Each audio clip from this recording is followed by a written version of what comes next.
যে 5 লক্ষণে বুঝবেন আপনার স্বামী বা স্ত্রী পরকীয়ায় জড়িয়েছে। 1. সঙ্গী যদি ফোন বা ইন্টারনেটে আসক্ত হয়ে পড়েন, সঙ্গী ফোনের পেছনে কতটা সময় ব্যয় করছেন সেদিকে নজর রাখুন। একসাথে বসে থেকে বা ঘুরতে গেলে যদি তিনি ফোন নিয়েই ব্যস্ত থাকেন, মেসেজ বা ইন্টারনেট ব্রাউজিং করেন, তাহলে তা নিশ্চিতভাবে অন্য একটি সম্পর্কেরই ইঙ্গিত।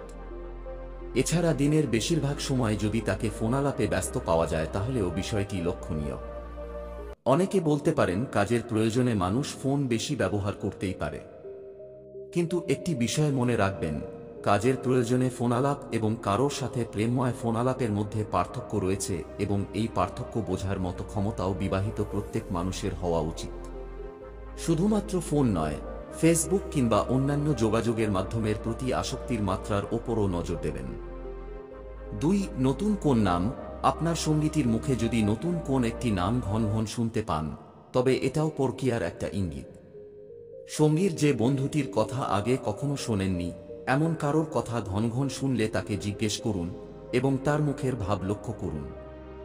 যদি তিনি প্রশ্নের উত্তর এড়িয়ে যান কিংবা তার মুখের অভিব্যক্তি বদলে যায়, তবে বিষয়টি অবশ্যই চিন্তার। 3. অকারণে রেগে যাওয়া। আরও একটি বিষয় আছে যা বিশেষভাবে লক্ষণীয়। তা হল আপনার সঙ্গীর কথায় রাগের সুর। খেয়াল করে দেখুন তো, আগে যে বিষয়গুলো আপনার সঙ্গীর রাগের উদ্রেক করত না, সেসব বিষয়ে কি তিনি রেগে যাচ্ছেন, কিংবা কথায় কথায় আপনাদের দাম্পত্য জীবনকে অভিশাপ হিসেবে অভিহিত করছেন। তার এসব কথার কোন যুক্তি আছে কিনা এইসব ব্যাপারগুলো লক্ষ্য করুন। বিনা কারণে অযৌক্তিক রাগ করা কিংবা সব সময় খিটখিট করা পরকীয়ার অন্যতম লক্ষণ।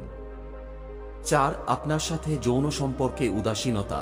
সঙ্গী যদি আপনার সাথে যৌন সম্পর্কে নেতিবাচক মনোভাব ব্যক্ত করেন, তাহলে আপনি এটি পরকীয়ার নিশ্চিত লক্ষণ হিসেবে ধরতে পারেন।